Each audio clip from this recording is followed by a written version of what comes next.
car I've always wanted, and I just gave it a shot, and this was what happened. 21-year-old Christian Mobley saw it online, this 2017 Jeep Grand Cherokee SRT. This is a very hard car to find. It's very rare. The Grand Cherokee sitting on the lot at Miami Auto Mall at 201 Southwest 37th Avenue near Douglas and Ponce de Leon Boulevard. Mobley bought it. 2 weeks later, the dealer lured him back. They asked you to bring the car back, saying they needed to do a rebuild inspection. Yes. There's going to be a couple days I don't want to be responsible, and then, you know what I mean, it's going to be at the inspection place. Okay. And I don't want no problems, you know what I mean? Yeah. Mobley was asked to remove all of his possessions from his SUV. I know my people ain't going to steal, but it might be the other people, you understand? Yeah. But there was never going to be an inspection. Mobley, who was suspicious, had actually placed a tracker on his Jeep. It's not at the rebuild inspection place. It's at random stores. So I follow it, and I see a random individual driving the car that I don't know.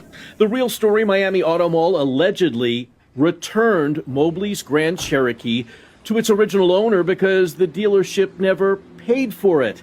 When the SUV was tracked to a home in Miramar, Mobley called police, and officers had to explain to him the Miami Auto Mall returned the Jeep to its owner. They took your money, never gave the money to him, then tell him, hey, come get back your car. So they use the vehicle to swindle your money from you. So currently I'm out $30,000 in a loan, and I'm out of the vehicle that I purchased. They knew this the whole time, and they're just lying to my face, saying, oh, we'll have it back in 3 to 4 days. They never planned to have it back. Jeff Weins here with Local 10 News. Yeah, we have no comment. Mr. Mobley, Thank you. What do you mean you have no comment? You have 30,000 of You his can get stuff? off of the property, please. Nothing to explain? Not only were we asked to leave, but they called police on us. The Florida Department of Highway Safety and Motor Vehicles actually licenses dealerships. A spokesperson telling us the situation is now under investigation. 9 complaints have been filed against Miami Auto Mall in the last 3 years, 8 of which had violations. Don't go to small dealerships like this. Go to big name dealerships. I've learned my lesson. That is good advice. They keep telling him he will see his money back, but it's been over a month. In the meantime, the Miami Police Department telling us they have referred what happened here to detectives in their economic crimes unit. In Miami, Jeff Weins here, Local 10 News. Wow. What's up, guys? Welcome back to the channel. This is Ty with Opinionated Grind. I'm back again today with yet another video. And guys, bear with me, man. I got some allergy stuff going on, man. My head is like pretty clouded today, man. So just bear with me, man. But, you know, it's unfortunate what happened to this young 21-year-old dude, man. You know, he went out there to try to buy the car of his dreams. He did actually purchase the vehicle. But the first red flag was when they called him back. Now, you guys know when you buy a vehicle, typically all of those inspections and all that stuff is supposed to be taken care of prior to the sale of the vehicle. Okay. Again, or that may depend on, like, you know, what state you're in. But typically, you know, dealer inspections are supposed to already be completed. Okay. It reminds me of a similar situation that I went through several years ago, back in like 2013. I had bought a truck from some little shady dealer just like this.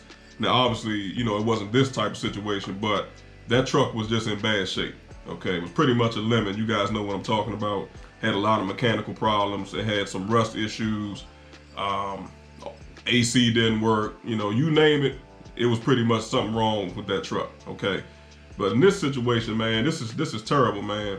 Now, those SRT Jeeps, the 2017s, man, they are extremely rare to find, and you know, he was able to find one, man, and that was the car of his dreams. Okay, but again, when they called him back for that, what was it, the rebuild inspection, that's a little strange to me, man. And unfortunately, you know, they got him. Now, we could probably say, well, you know, he's 21 years old, he's young, you know, he didn't know any better.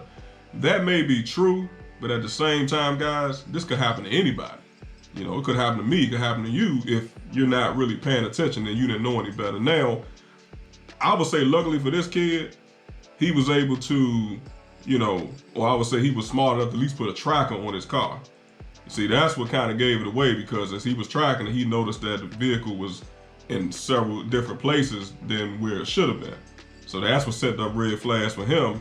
And then obviously he was able to, follow up on that, do some investigation. That's when he found out, that, some real shady stuff was going on. But the thing that really pisses me off, guys, is the ownership, man. It's like, y'all know that y'all was wrong from the beginning. And you sitting there telling this kid, man, yeah, bring it back. And, my people don't steal. And I'm not saying that, other people don't steal and all this other stuff. He filling this kid's head with a bunch of nonsense, man. Whole time, he's lying to the kid's face. But here's the weird thing that I have and the question I have about this situation, man. Now, they said that, I guess the original owner of the Jeep. Okay, let me rephrase that for a second, guys. So they have the they have the vehicle on the lot, right? Why is the vehicle on the lot in the first place? Why is it not in possession of the owner, the original owner of the vehicle? You see what I'm saying? So if it's sitting on the dealership lot, it should be for sale. Okay, but what does that mean? So that means that is the original owner of the vehicle, is he like in some sort of conspiracy with the dealership to scam people out of their money? What's really going on? Because like the officer said, they took the $30,000 from the young man, the dealership. They pocketed the money and then they turned around and then and gave the vehicle back to the original owner.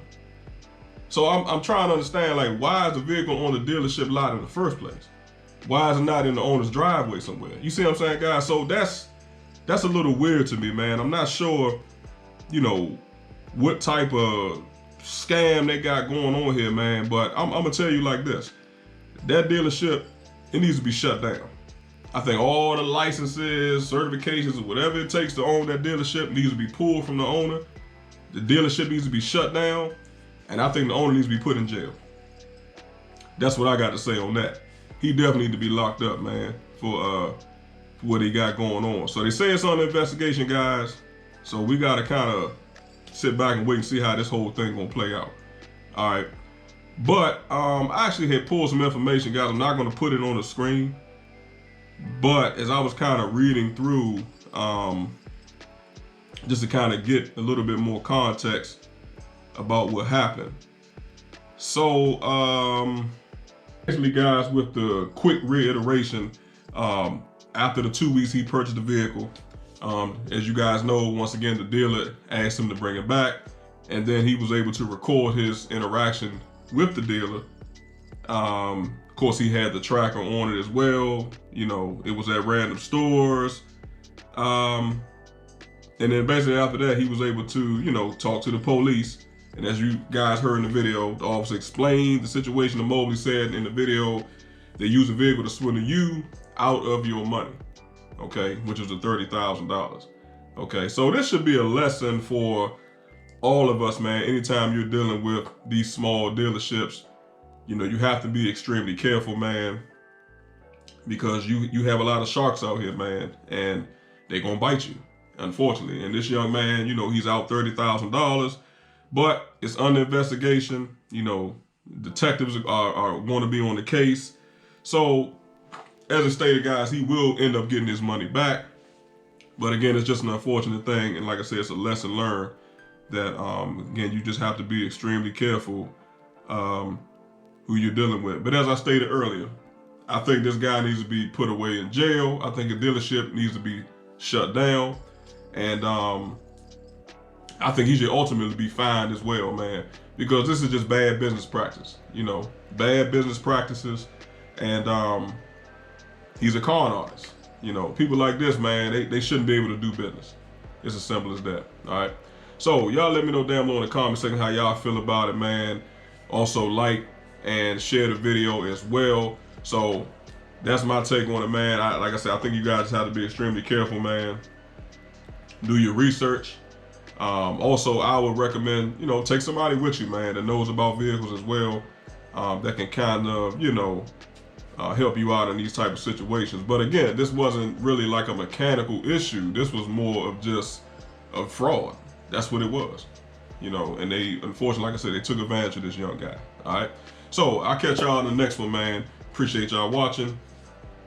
Peace.